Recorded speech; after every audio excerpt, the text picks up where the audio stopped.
Hello and welcome to this new episode of Open Book Entrepreneur. Today we have Yanni here with us. He's a speaker and also recently he wrote a book about manic depression and he's gone through this himself and he's got an interesting story to share and he's gone through a lot of troubles and other things. So thank you all for watching. Yanni, please introduce yourself to our audience. Oh, thank you, Tony. My name is Yanni Skiotes. I live in Arizona, and I'm an author of my new book, Living with Manic Depression. I'm also a screenwriter. I'm a high school teacher and university teacher. In high school, I teach business classes. At the university, I teach film writing. And so now my goal is to get this word out more on manic depression, where I suffered for 2 years in state institutions, fed wrong drugs daily, 4 times a day for 2 years. So it was a lot of hell, and the wrong drugs give you horrific side effects. So now that's my goal is to get out there and get this message out and get out my 6 point plan and how I live peacefully with this condition and to help others. Totally. And when you talk to us about this book and your 6 steps, can you tell us a little bit more about the 6 steps that people can sort of follow Yes, to get out of depression? they're based in let me see if I can bring this over here. They're based in faith. They're faith-based. All of the points are based in faith-based points. So therefore, regardless of your religion or your faith, they're easily transferable to other faiths. And so, like the first thing I do in the morning, I get up, I'm just prayerful, grateful, and hopeful to start another day. So it's all positive, uplifting, spiritual kind of things because depression usually attacks the negativity. Now, manic depression, they call it that in the beginning. They call it bipolar now. Bipolar is more of the clinical term. I prefer manic depression because it accentuates the eccentricities, which are your manic highs, where you do things you shouldn't do because you're on a high roll, like go out and make purchases you really can't afford because you're feeling too good, or manic lows, where you feel really bad, and some people commit suicide. So the idea is to have balance. So I use some of these. I'm Greek Orthodox, so I use some of the tenets from the Hellenic religion orthodoxy to give me this balance. There's 6 different points, and the first one is start each day prayerful, grateful, and hopeful. So, and then a couple of my favorites. One is from a card my first spiritual father gave me. At the bottom of his card, he said, "Remember, no human condition is ever permanent. Therefore, you will not be too joyful in times of good fortune, nor too sorrowful in times of misfortune." That gives you balance. So whenever I'm out of balance, I recite that saying on Father John Artemis. He was my spiritual father way back in the mid 70s. I recite that and say, okay, get back in balance. Because that's what manic depression does. It attacks the extremes. So if you spiral downward, you got to figure out getting out. If you're spiraling upward, you got to figure out how coming down. And then I have other ones as well. Okay, so my question here as well is when it comes to depression, obviously, as far as I can see and understand, there is like different levels of depression. Obviously, there is some people who just sit there and they say they're depressed, but maybe they're just feeling bad. Then there are those people that really like that are seriously feeling depressed, and then I think the top level is this manic depression that you actually describe. Yeah. Yes, So can yes. you tell us a little bit more about different levels? Because some of our audience they experience this. Like a lot of people actually these days experience depression because of different issues. Yeah. So can you tell Yeah. us a little bit more about that? That's why the medical industry prefers to use bipolar because bipolar breaks it down into 4 different types. I was what they call type 1, bipolar type 1, because I required hospitalization. I Hmm. became so mentally ill, so, depressed or bipolar, however they want to label it, that I was actually hearing voices. And the voices I was hearing was not positive. Mm. And going through the symptoms and I didn't even know it because I didn't know what I was going through. I never experienced it before.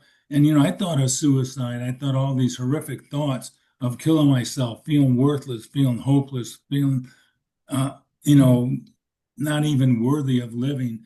So, and these were serious thoughts. They weren't passing thoughts. They were thoughts that were continually attacking me. And it got to the point where I was hearing voices.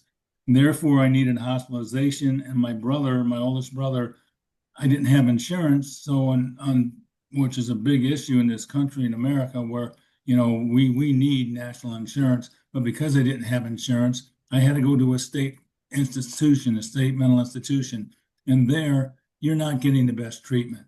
And that exasperated the problem because they're feeding you wrong psychiatric drugs. This doctor went and seen after I went through 2 years of hell and was released and drove 1,800 miles in one day on my first day of release. I mean, try that sometime when you're institutionalized. People who've been institutionalized will understand. If you haven't been institutionalized, you won't understand it. But when I seen this doctor in Arizona, the one time I saw him, and he got the records from the places I was in, and he said, Yanni, nowadays they have this drug called cardium lithiate, which would probably cure your situation in about 6 weeks and not just throw you out after 2 years of hell. And I didn't know that. So for some people, the psychiatric drugs do work. So there are ways. For me, it was my 6-point method. If you look at Tina Turner, she went through hell and she used Buddhist chants. So for her, there was a religious outlet. But when you're a type 1 manic depressant, you require hospitalization. And that's what I went through. That's the highest form of depression, because at that point, when you're hearing voices, believe me, it's scary. When you're hearing voices, and for me, it was the first time and only time in my life I went through hearing voices that, it's shock. It's a shock to your mind because you have no innate remedy available to attack it back. So you're lost.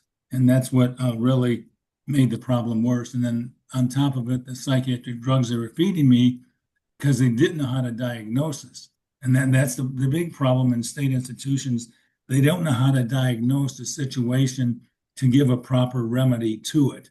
So it's like anything else. If you got a cold and they're treating you for cancer, it's going to make the cold situation worse. It's going to have a huge side effects. Yeah. Yeah. You don't need to be going through that. In psychiatric drugs, you got to remember they're attacking your mind. And so you're going to go through horrific side effects, and it's scary. You see movies, and I had an encounter with Jack Nicholson, my best friend Mark, who always stood by me during this and visited me often, and I was a 1 hour drive for him. He liked Jack Nicholson as an actor. And so I seen Jack Nicholson in this Las Vegas casino because I went out there for a Roberto Duran fight. I loved Duran. And so I went to get his autograph. And he got surly with me. And he he gave the autograph, tapped me on the cheek, told me to get a shave. Well, I went back to Duran's friends. I got kind of irritated. I told myself, wait a minute. This guy's getting wise with me. He's getting smart with me. All the hell I've been through, and then he makes millions of dollars off a movie portraying the hell that people like me went through. No, I ain't putting up with it. So I went right back to him. And I said, hey, Jack, you remember that movie, Cuckoo's Nest? The one that made you famous, one that put a lot of money in your pocket. And he just kind of looked at me. Yeah. I said, yeah, I remember it too, because I was in the Cuckoo's Nest when I saw it. And I took his autograph and I crumpled it and I threw it against his chest and tapped him on the cheek and told him to get a shave. Then I went back to Duran's friends and said, Yanni, what'd you tell him? He's just staring at you. He won't stop looking at you. I said, I told him something he's not going to forget tonight. He'll eventually forget it, but he won't forget it tonight. Because, Tony, I'll be damned if I'm going to let that happen to me. Well, all the suffering, me and others in there who suffered way worse than me, in there for years, taking all these wrong drugs. No person's going to talk to me like that without a rebuttal. So he looked at me for about 10 minutes. His mouth was open. He just couldn't stop looking at me. I just went about my own business. But that's an example of you get triggered when you realize that somebody's going to put you down. And see, that's another societal stigmatism with this illness. And for me, it happened to me too. For many years, I just covered it because, society didn't want to hear about it. Well, screw that. Society needs to hear about it. I mean, yeah, God bless those who overcome cancer. God bless them. That's a horrific thing to go through. So is mental illness because no one really knows how to cure it. So that needs to be brought out more, not suffocated, not put underneath the carpet, so to speak. And that fires me up. I'm sorry I get a little excited, but it fires me up because this message needs to be out there. We need to have better mental health care because there's different degrees of it. Some don't require hospitalization. Some require medications.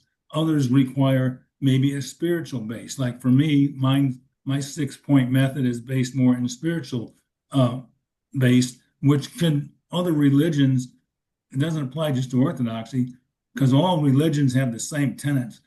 And you can infuse the Islamic faith, you can infuse any form of Christianity, you can infuse them and replace what I have in there with their tenets and have the same spiritual effect.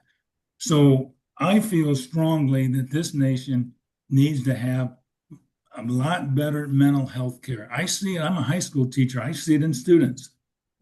And there's not enough going on to help these people, especially if you're older or especially if you're very young on the extremes of the age range. There's not a lot out there to help these people. Totally.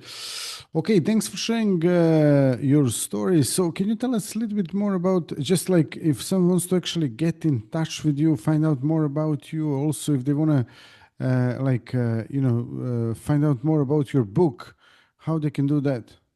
Yes, the book is available on Amazon. It's called Living with Manic Depression, and the subtitle is from dealing from pain to purpose. So it's Living with Manic Depression from Pain to Purpose.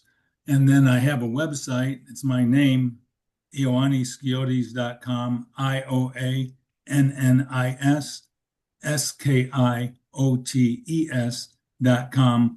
I'm also out there in Substack and Facebook and Instagram.